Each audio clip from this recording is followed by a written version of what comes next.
제 직업은 약사, 그 남자의 직업은 제약회사 영업사원이에요. 혼자서 작은 약국을 개업하고 이것저것 힘든 일이 많았는데 그때마다 제 손과 발이 되어주며 도와준 그 남자에게 어느 순간부터 마음이 가더라고요. 훤칠한 키에 하얗고 깨끗한 피부, 넓은 어깨에 훈훈한 얼굴까지 모든 게 제 이상형이었던 남자였죠. 제약회사 영업사원이라는 직업이 저 같은 약사나 의사들의 시다발이를 해야 하는 직업인지라 나름대로 고충도 많고 스트레스도 많을 텐데 티 한 번 안 내고 밝게 웃으며 사는 그 사람에게 저는 결국 고백을 했고 저희는 정식으로 교제를 시작했습니다. 교제를 시작한 지 얼마 안 돼 저는 이 남자에게 매일같이 결혼을 하자고 졸라댔어요. 제가 그때 진짜 콩깍지가 제대로 씌었던 것 같아요. 만나기만 하면 결혼하자고 졸라대는 저에게 그 남자는 솔직히 할 말이 있다면서 술 한잔 하자고 하더라고요. 그리고 혼자서 소주 한 병을 병째로 마신 뒤 고백을 하더라고요. 사실 본인은 애 딸린 이혼남이라고 말이에요. 알고 보니 그 사람은 저와 정식으로 만나기 1년 전 이혼을 했더라고요. 이혼한 전처와는 딸이 한 명 있었고요. 듣기로는 아이가 돌도 안 됐을 때 전처가 바람이 나서 이혼했다고 했습니다. 워낙 항상 밝은 모습만 보였던 사람이기에 그런 상처가 있을 줄은 상상도 못했거든요. 그 이야기를 듣고 저는 이상하게 더 이 사람과 결혼을 하고 싶었습니다. 이 상처를 보듬어줄 사람은 저뿐이란 생각이 들어서 말이죠. 저는 초혼이고 남편보다 5살이나 어렸던지라 저희 집에서는 반대가 이만저만이 아니었어요. 어릴 적부터 단 한 번도 부모님 말씀을 거역한 적 없이 순종적이었던 딸이 갑자기 애 딸린 이혼남과 결혼하겠다고 남자를 데려왔으니 부모님 충격이 컸을 법도 합니다. 또 부모님은 적어도 저와 같은 직업을 가진 남자와 제가 결혼하기를 은연중에 바라셨었는데 지방 전문대를 졸업한 영업사원을 신랑감이라고 데려오니 더 못마땅하다고 하시더라고요. 저희 남편은 저희 부모님 앞에서 무릎까지 꿇어가며 저와의 결혼을 허락해달라고 빌었고 자식 이기는 부모 없다고 저희 부모님은 결국 저희 결혼을 허락해 주셨습니다. 부모님의 우려와는 반대로 저희 부부는 4년째 알콩달콩 결혼 생활 중이었습니다. 서로 직장이 있어서 평일엔 같이 집안일하고 주말엔 카페에 가거나 쇼핑을 하거나 하며 항상 붙어 지냈습니다. 남들이 보기에도 정말 사이좋은 부부였습니다. 전처와 남편 사이에서 태어난 딸을 시어머니께서 키우셨어요. 어머님, 제가 이제 아이 아빠의 아내니까 아이 새엄마잖아요. 아이 저희가 데려가서 키울게요. 라고 말씀을 드려도 어머님은 네가 어떻게 엄마야. 얘는 내 아이다. 내가 키우마. 라고 하셨습니다. 남편 또한 우리 선미는 우리 엄마 딸이나 다름없어. 나도 엄마도 그렇게 생각해. 그러니까 너는 신경 쓰지 마. 라고 했고요. 선미는 전처와 남편 사이에서 태어난 아이의 이름입니다. 저는 그런 말들을 저를 배려하기 위해 하는 말이라 여겼고 그 둘의 배려에 감사했습니다. 저는 대신 자주 아이를 보러 결혼 전에도 결혼 후에도 어머님 집에 아이 먹을 것과 선물들을 가지고 갔었습니다. 시아버지와 어머님은 저희 남편이 이혼할 때쯤 이혼했다고 하셨어요. 왜 이혼하게 됐냐고 조심스럽게 물은 적이 있었는데 남편도 어머님도 대답을 피하더라고요. 그래서 그 후론 알려고 하지 않았습니다. 뭔가 불편한 속사정이 있는 것 같아서 말이죠. 이혼한 후로 홀로 손녀를 키우셔야 해서 그런지 시어머니라는 여자는 저희 신랑을 남편 대신으로 생각하고 집착하셨습니다. 부인이는 남편을 내가 뺏은 건가 라는 생각이 들 정도로요. 또 남편과 전처 사이 딸을 본인 딸이라고 정말 생각하고 계신 듯 했어요. 결혼한 지 4년이 갓 넘었을 때 저희는 기다리고 기다리던 아이를 가질 수 있었습니다. 남편에게 임신 테스트기에 2주를 보여주면서 임신했다고 알리니 남편 표정이 묘하더라고요. 기쁜 것 같기도 하고 놀란 것 같기도 하고요. 저는 남편이 기쁘지만 당황스러워서 그런 줄 알고 당장 어머님께 알리자고 했습니다. 시어머님은 저희와 1시간 반 거리에 사셨는데 신혼 초부터 본인이 현재 기르는 손녀처럼 예쁜 손주 하나 낳지 못한다고 구박 아닌 구박을 은연중에 하셨거든요. 아시면 정말 기뻐할 거라 생각하고 기대하면서 어머님 집에 갔어요. 이 사실을 알고 시어머니가 기뻐할 줄 알았는데 어머님은 제 이야기를 듣고 표정이 어두워지더니 너네 피임도 안 하는 거야? 라고 하시는 겁니다. 상상도 못한 어머니의 반응에 어머님 손주 생겼는데 안 기쁘세요? 라고 하니 나는 우리 선미 하나면 충분해. 우리 아들 너도 그렇다고 하지 않았어? 너 엄마한테 이제 선미 말고 자식 가질 생각 없다고 했었잖아. 라고 하시면서 남편을 바라보시더군요. 솔직히 저는 남편이 엄마 왜 그래 그래도 축하해줘야지 라면서 화를 낼 줄 알았어요. 그런데 어쩔 줄 몰라 하며 맞아 나는 선미 하나면 충분해 라고 하는 겁니다. 순간 화가 치솟아서 시어머니 앞이었지만 남편에게 큰 소리로 당신 어떻게 그렇게 말할 수가 있어? 지금 뱃속에서 우리 아이가 그 소리 듣고 얼마나 속상하겠어 라고 소리를 질렀어요. 그랬더니 남편이라는 놈 애가 어떻게 그런 소리를 들어? 우리 그냥 애 지울까? 라는 겁니다. 옆에서 시어머니라는 여자 또한 그래 우리 선미 하나면 우리 집 대 충분히 이을 수 있어. 너네 없이도 지금껏 잘 살았는데 무슨 애를 낳겠다는 거야? 라면서 부추겼고요. 어머님이 저 볼 때마다 선미처럼 예쁜 딸 하나 낳지 못한다면서 구박하셨잖아요. 그런데 왜 갑자기 그렇게 말씀하세요? 라고 제가 따지니 그건 그냥 우리 선미가 예뻐서 한 말이지 너한테 손주 낳아달라고 한 말은 아니야 라고 대답하시는 시어머니 말에 기가 막히더군요. 그래서 남편에게 물었어요. 이혼한 전처의 딸이 앞으로 내가 낳을 아이보다 더 소중한 거냐고요. 그랬더니 시어머니가 너 무슨 말을 하는 거야? 우리 선미는 그 이혼한 년 딸이 아니라 내 딸이야 라는 겁니다. 어머니 왜 그러세요? 정신 차리세요. 어머님이 낳으셨어요? 전처가 낳은 거잖아요. 그 바람난 전처가요. 당신 우리 엄마한테 왜 이렇게 큰 소리야? 진짜 당신들 이상해. 정말 당신들 제정신 아니야.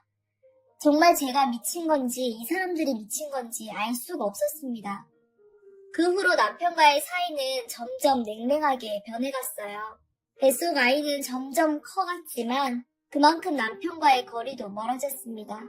그런데 어느 날 산부인과에 갔더니 뱃속 아이가 지난번 초음파로 봤을 때보다 딱히 자란 것 같지도 않고 심장도 느리게 뛴다고 하더라고요. 너무 놀라 그 후로 약국도 사람을 써서 운영하고 걷는 것도 조심하고 매일 침대에 누워있으면서 조심했어요. 허나 결국 아이를 9개월 차에 하늘나라로 보내야만 했습니다. 청척병력이었어요. 죽고만 싶었습니다. 제 인생에서 그렇게 힘든 적은 없었던 것 같네요. 뱃속에 죽은 아기를 꺼내기 위한 유도 분만 중 제가 숨을 제대로 쉬지 못해 위험해져서 수술까지 해야 했어요. 저희 엄마 저 죽는다고 울고불고 난리가 났었는데 시어머니라는 여자가 겨우 정신을 차린 저에게 다가와서 한 말이 뭔 줄 아세요? 예, 나 때는 무통주사도 없었어. 세상 좋아진 줄 알아. 였습니다. 비참했습니다. 그래도 내가 사랑하는 사람의 엄마니까 참아야 한다고 저의 감정을 스스로 추스렸으나 만날 때마다 저에게 상처 주는 말을 하니 만나기가 싫어지고 멀어지게 되더군요. 남편이라는 놈은 바쁘다면서 그날 제 옆을 지키지 않았고요. 집으로 시어머니가 오셔도 아는 체도 하기 싫더라고요. 남편은 자기 엄마라고 제가 시어머니가 왔을 때 반갑게 인사도 안 하고 보는 둥 마는 둥 하며 방으로 문 닫고 들어가 버린 거에 화가 난다고 했습니다. 아이를 보내고 시어머니 일로 얘기하다 싸움이 번져 이혼 얘기까지 나왔던 시점부터 남편은 철저하게 저를 외면하기 시작했습니다. 그러던 어느 날 남편이 갑자기 시부모가 살고 있는 그리고 친한 친구 3명이 살고 있는 지방으로 내려가 일하겠다고 하더군요. 그곳에 있는 대학병원 영업을 맡을 수 있는 기회가 왔다고 훨씬 영업일이 편해질 것 같다고 하면서 말이죠. 돈도 훨씬 많이 벌면서 주말 근무도 피할 수 있다고 하면서 꼭 내려가야 된다고 하더라고요. 어머님 집에서 살면서 돈을 벌겠다고 했습니다. 그러면서 제가 원하면 저도 함께 내려가자고 하더라고요. 남편은 알고 있었습니다. 제가 내려가서 사는 게 불가능하다는 것을 말이에요. 어찌 개업해서 이제 자리 잡은 약국을 버리고 내려갈 수 있겠어요. 내가 내려가는 게 불가능한 거 잘 알잖아. 알겠어. 그럼 혼자 내려갈게. 꼭 그렇게 해야겠어? 지금 몸도 제대로 추스리지도 못했어. 내가 옆에 있다고 달라지는 게 있어? 우리 어차피 대화도 없이 남처럼 지내고 있잖아. 서로 함께 살면서 숨 막히게 사는 것보다 따로 편하게 사는 게 낫지 않겠어? 제가 내려가는 것 자체가 쉽게 결정할 문제가 아닌 것 같다고 제가 말하니 들은 채도 안 하고 무시하더군요.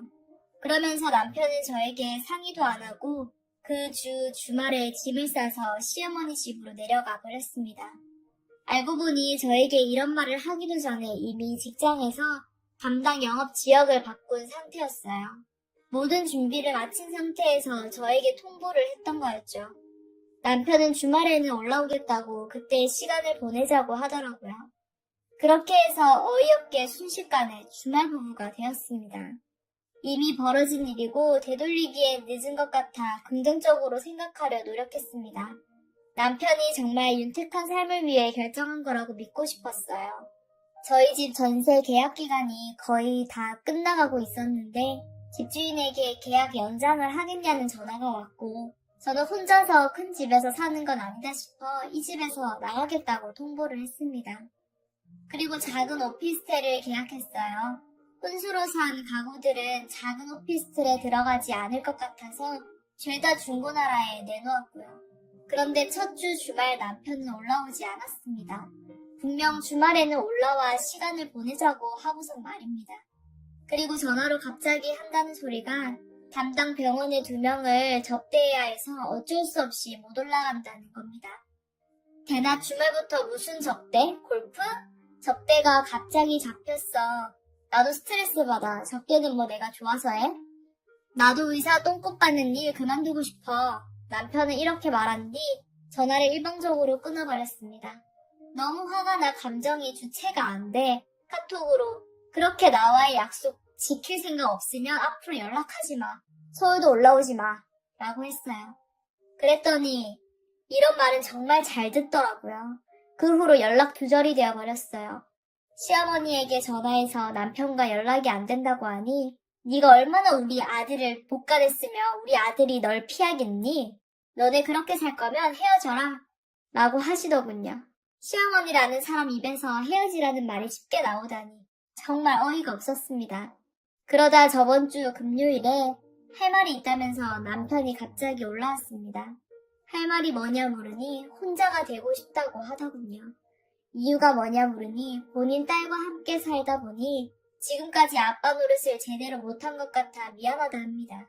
지금이라도 저랑 이혼하고 어머니와 함께 살면서 아이 아빠 노릇을 제대로 하고 싶답니다. 웃기지 말라고. 진짜 그게 이유냐고 물었어요. 그 이유뿐이라더군요. 정말 그 이유라면 이혼 못 해준다고 하니까 합의 안 해줄 거면 변호사를 써서라도 이혼하겠답니다. 그 말만 남기고 남편은 다시 내려갔고 그 말을 듣고 일주일간 저는 울기만 했습니다. 울며 불며 도대체 진짜 왜 그러냐고 물어도 자기 마음은 굳혔다면서 반드시 이혼을 해야겠다는 겁니다. 시어머니한테 전화가 와서 받으니 너 괜찮니? 미안하지만 우리 아들이랑 이혼해라 라고 하시더군요. 그 말 듣고 진짜 서러워서 꺼이꺼이 울기만 했습니다. 단 한 가지 마음에 걸리는 게 있었습니다. 전처와 다시 합친 게 아닌가, 다시 만나는 게 아닌가 싶더라고요. 갑자기 전처의 아이에게 집중하기 위해 이혼한다고 하는 걸 봐선 말이죠. 또 전처와 시어머니 집이 같은 동네에 있다는 것도 걸렸습니다. 저 몰래 내려가서 둘이 자주 만나도 저는 모르는 거잖아요. 저는 목요일에 연락도 없이 시어머니 댁에 내려갔어요. 퇴근 시간도 전인데 남편이 웬일로 집에 있더라고요.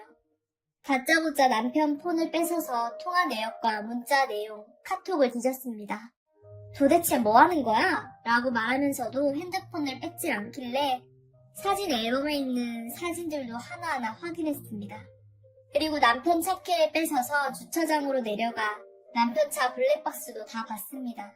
전처와 연락한 흔적이 전혀 없더군요. 또 다른 여자와의 바람 피운다는 증거 또한 찾을 수 없었습니다. 그냥 정말 나랑 헤어지고 싶어서 그런가 보다 싶었어요. 하나 한편으로는 이상하게 찜찜한 점들이 있었습니다. 제가 핸드폰을 내놓으라고 할 때 핸드폰을 뺏지 않고 처음부터 끝까지 보게 해준 것도 이상했어요. 또 블랙박스 녹화본을 보니 며칠 전 것부터밖에 없고 그 전 것은 모두 삭제돼 있었던 것도 이상했습니다. 저 남편에게 알겠다고 깔끔하게 헤어져 주겠다고 다만 정리할 시간을 달라고 말한 뒤 다시 집으로 돌아왔어요. 그냥 집으로 돌아왔냐고요? 아니죠. 잠시 부엌에서 시어머니가 안방에 들어가 있고 남편이 화장실에 들어가 있던 사이에 그들 몰래 작은 카메라 하나를 주방 식탁 아래에 몰래 붙여두고 왔습니다.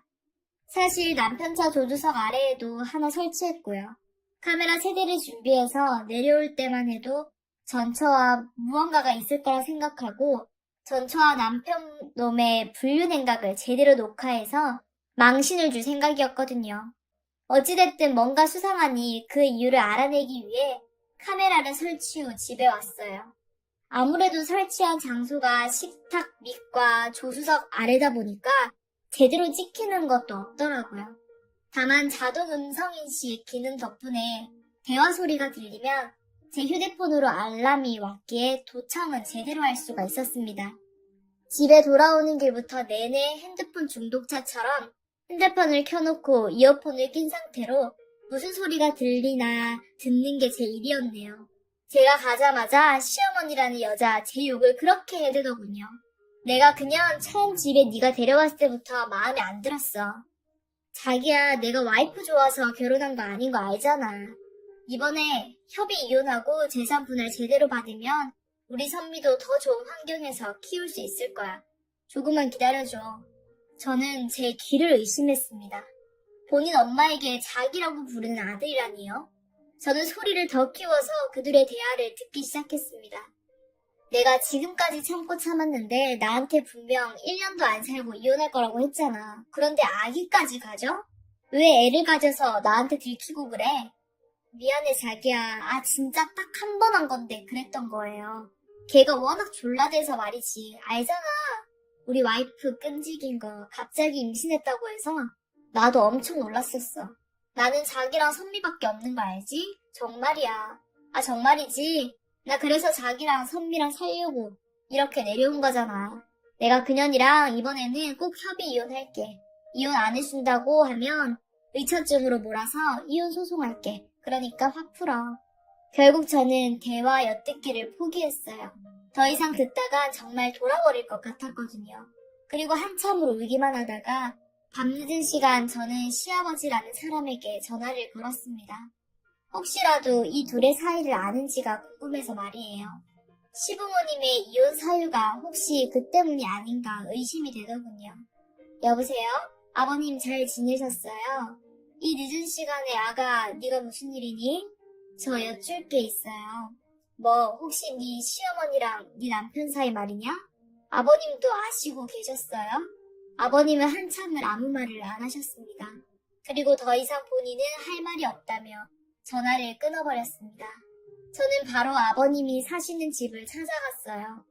딱 한 번 찾아뵌 게 다인지라 기억이 잘 나지 않아 근처에 가서도 한참을 헤맸습니다.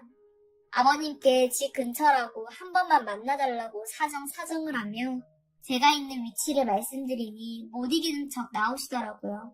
그러더니 밖에서 할 만한 말이 아니니 잠시 집으로 들어오라고 하셨습니다.